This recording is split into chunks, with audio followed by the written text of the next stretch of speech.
Every 4 years, the World Cup builds a cathedral. Tens of thousands of people scream inside it. Billions watch it on television. For 1 month, it is the center of the entire planet.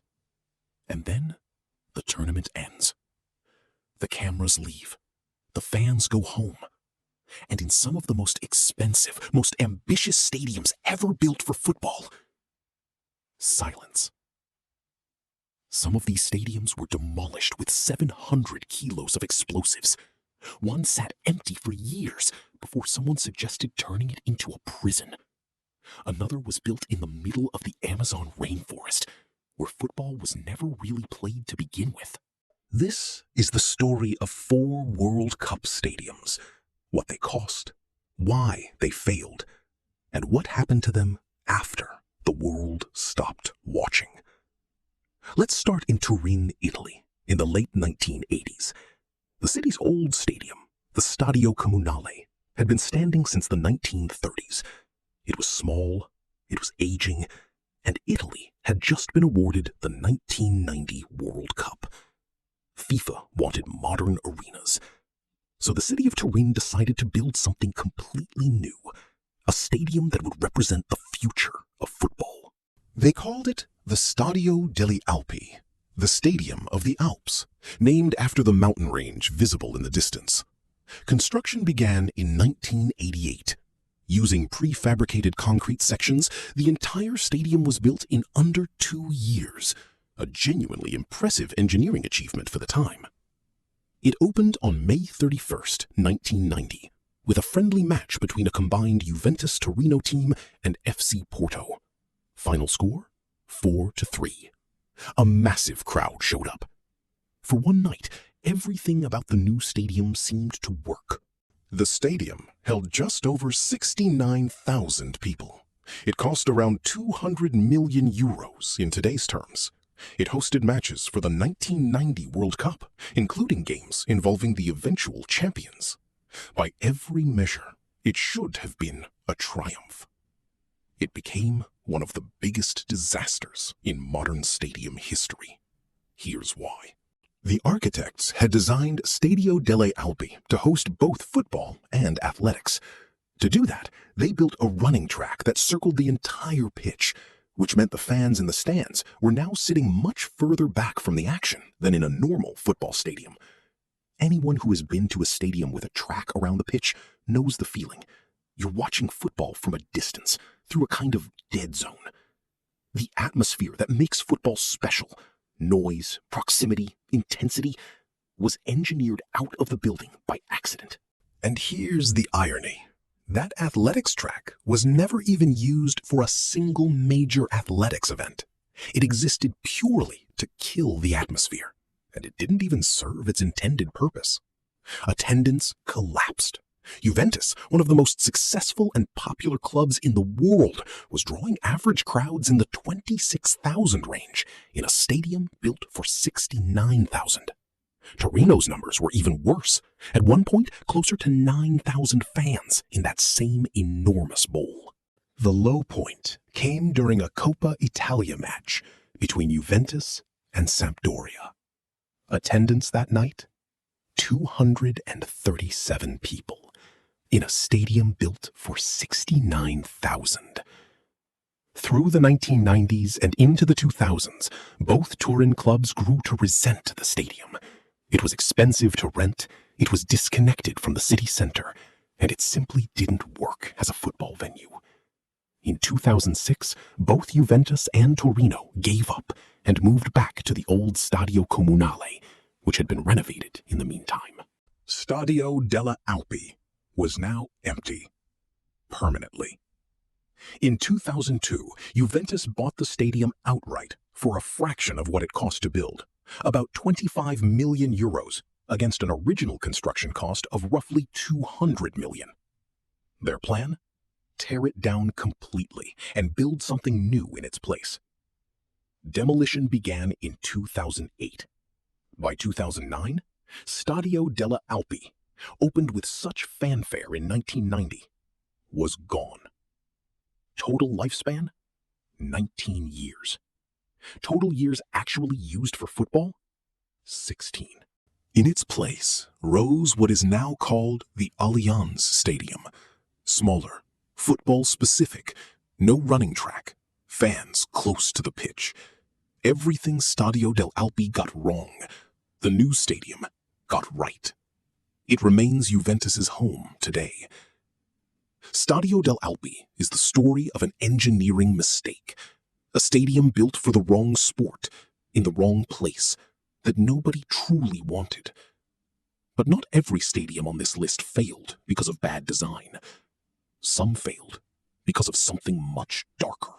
In the northeastern Brazilian city of Salvador, there once stood a stadium called Estádio Fonte Nova. Built in 1951, it had hosted football for over half a century. At its peak, the local derby between Bahia and Vitória, known as the Bavi, would pack the stadium with crowds approaching 100,000 people. This was a stadium with history, with soul, with decades of memories built into its concrete. It was never going to host a World Cup itself in this form, but its story is essential, because what happened here is what set the stage for one of Brazil's most expensive World Cup stadiums.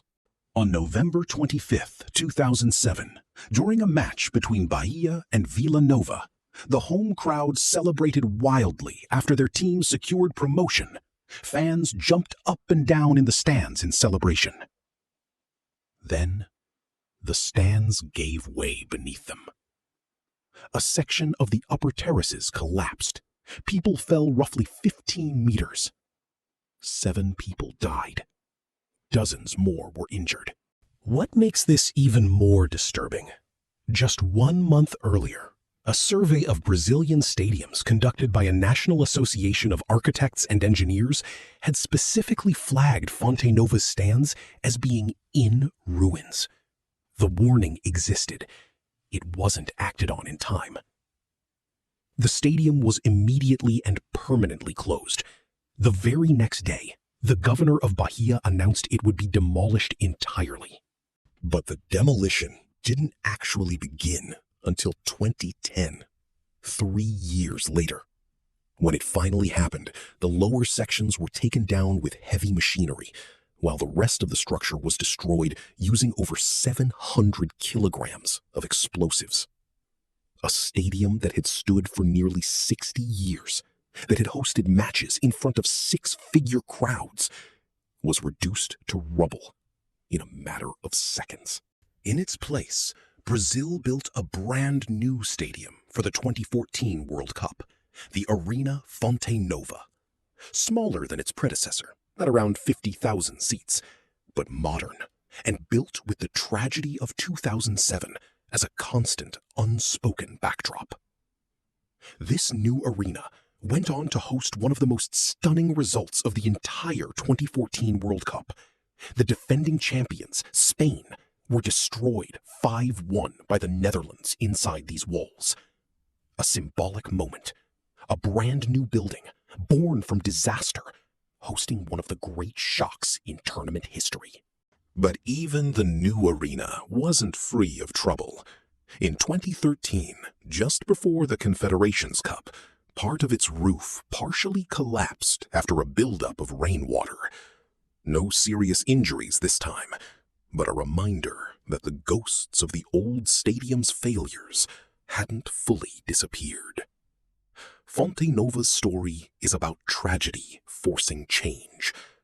But our next stadium tells a different kind of story. What happens when a country builds a World Cup stadium in a place where, frankly, it never made sense to build one at all? For the 2014 World Cup, Brazil made a decision that baffled a lot of people at the time. They decided to host matches in Manaus, a city of around 2 million people sitting deep inside the Amazon rainforest, more than 1,500 miles from Rio de Janeiro. There was no professional top-flight football club based there. The region had essentially no football infrastructure to speak of, and yet Brazil decided to build a brand new 44,000-seat stadium in the middle of the jungle. The engineering challenges alone were enormous. Extreme humidity threatened to warp the steel structure. The intense equatorial sun could strip color from seats within a few years. Most building materials had to be shipped in from as far away as Portugal, because getting standard construction supplies to this location by road was so difficult. During construction, at least 2 workers died on site, one falling from height, another of a heart attack reportedly linked to overwork. Construction was briefly halted by court order following these deaths. The finished stadium was actually visually stunning. Designed by the German architecture firm Gherkin, Marg & Partners, its exterior was built to resemble a woven basket, evoking the fruit baskets carried by people in the Amazon region. It won design awards. As a piece of architecture, it succeeded completely. The final cost? Somewhere between $270 and $300 million, depending on the source. Tens of millions over the original budget. It hosted 4 group stage matches in 2014, including a game involving England. And then, the World Cup left. And Manaus was left holding a 44,000-seat stadium in a city with no top-division football club, no real footballing tradition at that level, and a regional economy that could not justify maintaining a building of this scale. In the years since, the stadium has mostly hosted lower division matches, Brazil's 4th tier, drawing crowds that are sometimes counted in the hundreds, inside a stadium built for tens of thousands. Monthly maintenance costs have been reported at roughly $250,000, a bill the local government has had to keep covering indefinitely. The situation became so dire that before the World Cup had even finished, a local judge who oversaw the regional prison monitoring system publicly proposed an entirely different use for the stadium once the tournament ended, turning it into a temporary processing and detention center for prisoners.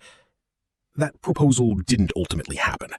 Instead, the stadium has limped along, hosting concerts, occasional top-flight friendlies, religious events, even weddings, anything that might generate enough revenue to justify its existence.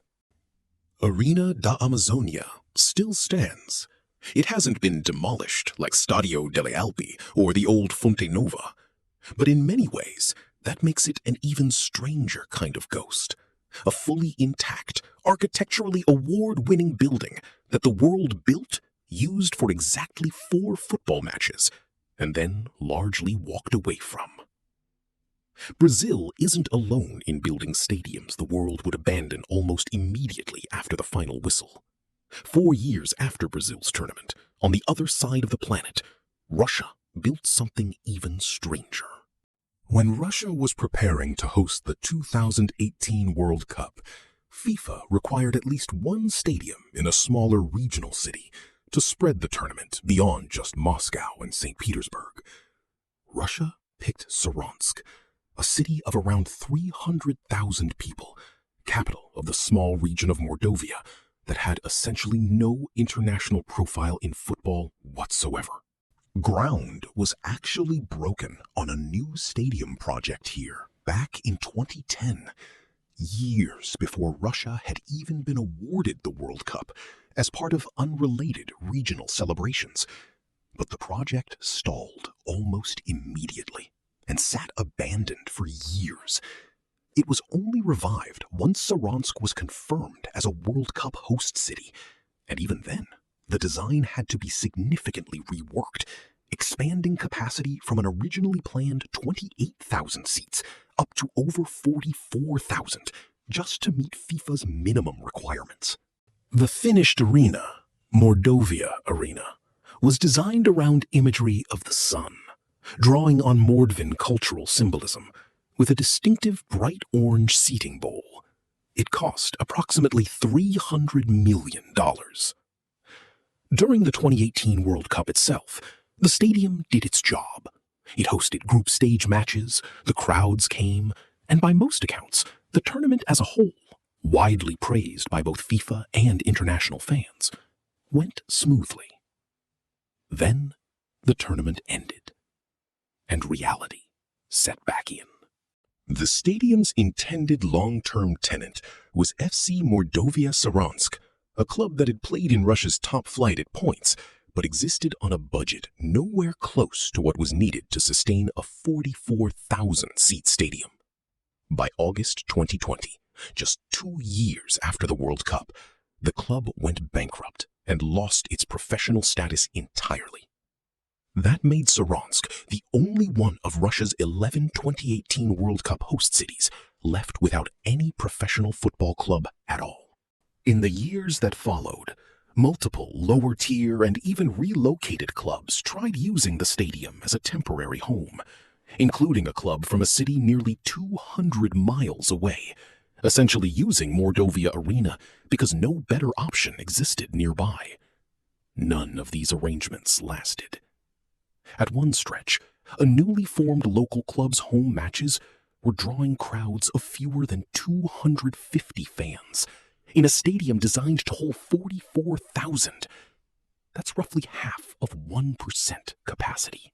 Today, Mordovia Arena is officially described as a multi-purpose sports and leisure center for the region, used for occasional events, but without the football tenant it was built around in the first place. The Russian government invested an estimated $14 billion across all of its 2018 World Cup stadiums combined. Mordovia Arena, more than any other venue in that list, has become the clearest single example of money spent on a tournament that the surrounding city's football culture simply couldn't sustain afterward. 4 stadiums, 4 different countries, 4 completely different reasons for failure. Stadio delle Alpi failed because of a basic design flaw nobody fixed until it was too late. Fonte Nova was destroyed by tragedy and rebuilt only because 7 people lost their lives. Arena da Amazônia stands today as a beautiful building in entirely the wrong location, admired by architects, abandoned by football. And Mordovia Arena shows what happens when FIFA's demand for global spectacle outpaces what a small city can actually sustain once the cameras leave. Every 4 years, we watch these buildings at their absolute peak, full, loud, lit up by the eyes of the entire world. What we don't see, what FIFA never shows us, is what happens in the years after. The bill someone still has to pay. The empty seats, the slow, quiet decay of something built to be unforgettable for exactly 1 month. If you want to see more stories like this, World Cup history nobody else is covering, subscribe to 90 Plus Time, because there are a lot more of these stadiums out there. This was only 4.